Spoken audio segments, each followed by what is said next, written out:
Going to school with Jesus was not always easy for the disciples. Beginning with this event in our gospel today, Jesus educates them about what it means to be his disciple. He starts with the basics. Who is he?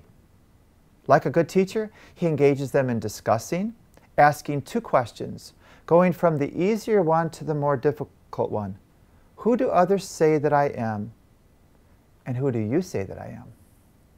The first question gets a quick answer, but the second one gets only Peter's response. By saying, "You are the Christ," Peter was naming Jesus as the long-awaited anointed one, the one who would come to restore Israel's political kingdom and overthrow the Romans. But this was not to be. Jesus counters Peter by speaking of himself as the Son of Man who must suffer, be rejected, be killed, and then rise after 3 days. Peter's aghast. He doesn't like this, and he places himself in front of Jesus so that Jesus has to tell him to get behind him.